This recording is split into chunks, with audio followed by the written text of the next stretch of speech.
Hello everyone. അപ്പം നമ്മൾ മലനാടിൻ്റെ വിശേഷങ്ങളല്ലേ last വീഡിയോസിലായിട്ട് നോക്കിയത്. ഇന്ന് നമുക്ക് മലനാടിൻ്റെ കുറച്ച് പോർഷൻസ് കൂടി കവർ ചെയ്യാനുണ്ട്. അതിൽ വരുന്നതാണ് മലനാട്ടിലെ കാർഷിക വിളകൾ. മലനാട്ടിലെ കാർഷിക വിളകൾ ഏതൊക്കെയാണ് ഒന്ന് ആലോചിച്ച് നോക്കിയേ. നമ്മൾ കേരളത്തിൻ്റെ കിഴക്ക് ഭാഗത്തേക്ക് പോകുന്തോറും മലകളും കുന്നുകളും നിറഞ്ഞ പ്രദേശങ്ങളാണ് അല്ലേ അത്. അവിടെ അപ്പോൾ ഏറ്റവും കൂടുതൽ കാണുന്നത് ഏതൊക്കെയായിരിക്കും? കാപ്പി, തേയില, ഏലം, മറ്റ് സുഗന്ധവ്യഞ്ജനങ്ങൾ ഇങ്ങനെയുള്ള കൃഷികളാണ് അവിടെ ഉള്ളത്. അതെ, അപ്പോൾ ഈ കൃഷിക്ക് ആവശ്യമായ സാഹചര്യങ്ങൾ ഏതൊക്കെയായിരിക്കും? ഈ കാപ്പി, ഏലം, തേയില ഇതൊക്കെ കൃഷി ചെയ്യണമെങ്കിൽ മലയുടെ ചെരുവിലല്ലേ കൃഷി ചെയ്യുന്നത്.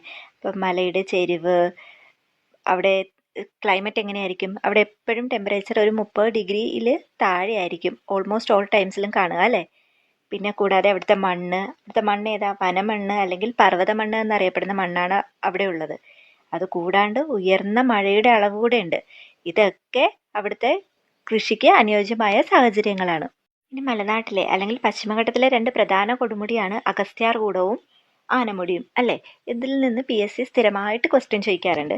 അപ്പോൾ നമുക്ക് അഗസ്ത്യാർകൂടത്തിലേക്കൊന്ന് പോയാലോ. അഗസ്ത്യാർകൂടം എവിടെയാണ്? നമ്മൾ ആ മാപ്പിൽ കാണിച്ചപ്പോൾ പറഞ്ഞതാണ് അഗസ്ത്യാർകൂടം എവിടെയാണ്? കേരളത്തിൻ്റെ ഏറ്റവും തെക്കേറ്റത്താണല്ലേ.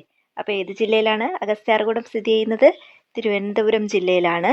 ഏത് താലൂക്കിൽ? നെടുമങ്ങാട് താലൂക്കിൽ. തിരുവനന്തപുരം ജില്ലയിലെ നെടുമങ്ങാട് താലൂക്കിൽ നെയ്യാർ വന്യജീവി സങ്കേതത്തിനുള്ളിലായിട്ടാണ് സ്ഥിതി ചെയ്യുന്നത്.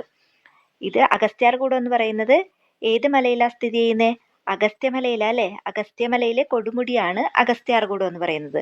അഗസ്ത്യാർകൂടത്തിന്റെ ഉയരം എന്ന് പറയുന്നത് 1868 മീറ്റർ ആണ്. അഗസ്ത്യാർകൂടം യുനെസ്കോ അംഗീകൃതമാണല്ലേ. യുനെസ്കോയുടെ മാൻ ആൻഡ് ബയോസ്ഫിയർ പദ്ധതിയിൽ ഉൾപ്പെടുത്തിയ കേരളത്തിൽ നിന്നുള്ള പൂർണ്ണമായ ഒരു ജൈവമണ്ഡലമാണ് അഗസ്ത്യാർകൂടം എന്ന് പറയുന്നത്. ഇത് ഏത് വർഷത്തിലാണ് അംഗീകാരം കിട്ടിയത്? 2014 അംഗീകാരം കിട്ടിയത്. ഇന്ത്യയിൽ നിന്നുള്ള 10ാമത്തെ ബയോസ്ഫിയർ കൂടെയാണ് അഗസ്ത്യാർകൂടം എന്ന് പറയുന്നത്. അഗസ്ത്യാർകൂടം കഴിഞ്ഞാൽ നമുക്ക് പ്രധാനപ്പെട്ട കൊടുമുടി ഏതാ ഉള്ളേ? ആനമുടിയാ അല്ലേ ഉള്ളേ. ആനമുടി എവിടെയാ സ്ഥിതി ചെയ്യുന്നത്? ഇടുക്കി ജില്ലയില് ദേവികുളം താലൂക്കില് മൂന്നാർ പഞ്ചായത്തിലായിട്ടാണ് ആനമുടി സ്ഥിതി ചെയ്യുന്നത്. കേരളത്തിലെ ഏറ്റവും ഉയരമുള്ള കൊടുമുടിയാണ് ആനമുടി എന്ന് പറയുന്നത്. ആനമുടിയുടെ ഉയരം എത്രയാണ്? 2695 മീറ്റർ ആണ് ആനമുടിയുടെ ഉയരം എന്ന് പറയുന്നത്. ഇനി ഹിമാലയത്തിന് പുറമേയുള്ള ഇന്ത്യയിലെ ഏറ്റവും ഉയരം ചെന്ന കൊടുമുടിയാണ്. ഹിമാലയത്തിന് പുറമേയുള്ള ഇന്ത്യയിലെ ഏറ്റവും ഉയരം ചെന്ന കൊടുമുടി. അത് കൂടാണ്ട് ഉപദ്വീപീയ ഇന്ത്യയിലെ ഏറ്റവും ഉയരം ചെന്ന കൊടുമുടിയാണ്. ദക്ഷിണേന്ത്യയിലെ ഏറ്റവും ഉയരം ചെന്ന കൊടുമുടിയാണ്. കേരളത്തിലെ ഏറ്റവും ഉയരം ചെന്ന കൊടുമുടിയാണ്. ഉപദ്വീപീയ ഇന്ത്യയിലെ ഏറ്റവും ഉയരം ചെന്ന കൊടുമുടിയാണ്. ഉപദ്വീപീയ പീഠഭൂമിയിലെയും ഏറ്റവും ഉയരം ചെന്ന കൊടുമുടിയാണ് ആനമുടി എന്ന് പറയുന്നത്. ആനമുടി 3 പർവ്വതങ്ങൾ സംഗമിക്കുന്ന സ്ഥലത്തായിട്ടാണ് ഉള്ളത്. ഒന്ന് ആനമല, ഏലമല ആൻഡ് പളനിമല. അങ്ങനെ 3 മലകൾ സംഗമിക്കുന്ന സ്ഥലത്താണ് ആനമുടി കാണുന്നത്. ഇങ്ങനെയാ കാണുന്നത്. ഇത് ആനമലയാണ്, ഇവിടെ ഏലമലയുണ്ട്, ഇതിന് ഇങ്ങനെയായിട്ട് പളനിമലയുണ്ട്. അങ്ങനെ 3 പർവ്വതങ്ങൾ സംഗമിക്കുന്ന സ്ഥലത്താണ് ആനമുടി.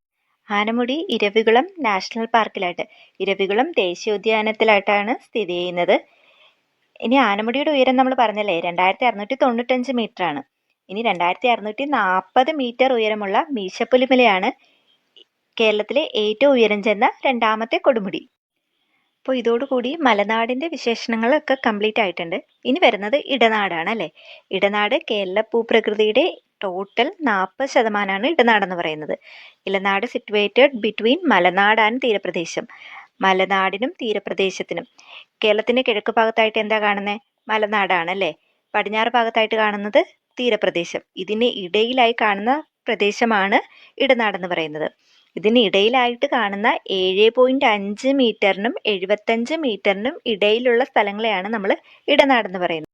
ഇടനാട്ടിലെ പ്രധാന മണ്ണിനാണ് ലാട്രൈറ്റ് മണ്ണ് അഥവാ ചെങ്കൽ മണ്ണെന്നറിയപ്പെടുന്ന റെഡ് കളറിലുള്ള സോയില്. ഈ റെഡ് കളർ എന്തുകൊണ്ടാണ് കിട്ടുന്നത്? അയൺ ഓക്സൈഡ് ഉള്ളതുകൊണ്ടാണ് ഈ റെഡ് കളറ് ചെങ്കൽ മണ്ണിന് കിട്ടുന്നത്.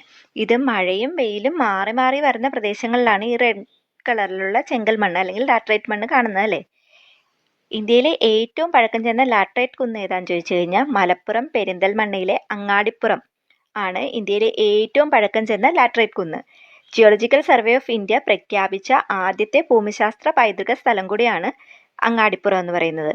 ഇനി കേരളത്തിലെ ആദ്യത്തെ ജിയോളജിക്കൽ സ്മാരകം ഏതാണെന്ന് ചോദിച്ചു കഴിഞ്ഞാൽ അങ്ങാടിപ്പുറത്തിലെ ലാട്രൈറ്റ് കുന്നാണ് കേരളത്തിലെ ആദ്യത്തെ ജിയോളജിക്കൽ സ്മാരകം. കേരളത്തിലെ രണ്ടാമത്തെ ജിയോളജിക്കൽ സ്മാരകമോ അത് വർക്കല ക്ലിഫാണ്. ഇത് കൂടാണ്ട് കാർഷിക വിളകൾ കൂടെ നോക്കാനുണ്ട്. ഇപ്പൊ കേരളത്തിന്റെ ഒരു മധ്യഭാഗത്തായിട്ടാണ് ഇടനാട് കാണുന്നത് അല്ലേ? 7.5 മീറ്ററിനും 75 മീറ്ററിനും ഇടയിലായിട്ട്, അല്ലെങ്കിൽ 25 അടിക്കും 250 അടിക്കും ഇടയിലായിട്ട് കാണുന്ന സ്ഥലങ്ങളെയാണ് നമ്മൾ ഇടനാടെന്ന് പറയുന്നത്. അതിലെ പ്രധാന കാർഷിക വിളകൾ ഏതൊക്കെയായിരിക്കും?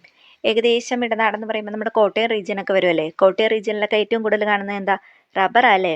അപ്പൊ ഇടനാട്ടിൽ ഏറ്റവും കൂടുതൽ കാണുന്നത് റബ്ബറാണ്. റബ്ബർ മാത്രമല്ല, അവിടെ കശുമാവുണ്ട്, നെല്ല്, വാഴ, കുരുമുളക്, അടയ്ക്ക, ഗ്രാമ്പു തുടങ്ങിയവയും അവിടെ കൃഷി ചെയ്യുന്നുണ്ട്. ഇത് കേരളത്തിലെ ഏറ്റവും വിളവൈവിധ്യമുള്ള പ്രദേശമാണ്. ഈ വിളവൈവിധ്യത്തിന് കാരണം ഏതാണ്? ഉയർന്ന മഴ, ലാറ്ററൈറ്റ് മണ്ണ്, എക്കൽ മണ്ണ് ഇവയൊക്കെയാണ് വിളവൈവിധ്യത്തിന് പ്രധാന കാരണം. എക്കൽ മണ്ണെന്ന് പറയുന്നത് നദിയുടെ നിക്ഷേപമാണ് എക്കൽ മണ്ണെന്ന് പറയുന്നത്. അപ്പോൾ ഇതോടുകൂടി നമ്മുടെ മലനാടും ഇടനാടും ടോപ്പിക്ക് കംപ്ലീറ്റ് ആകുകയാണ്. മലനാട് കേരളത്തിന്റെ 48%, ഇടനാട് കേരളത്തിന്റെ 40% അല്ലേ? ഇത് കൂടാണ്ട് നമുക്ക് തീരപ്രദേശത്തെ കുറിച്ചാണ് നോക്കാനുള്ളത്. അത് നമുക്ക് നെക്സ്റ്റ് വീഡിയോയിൽ നോക്കാം.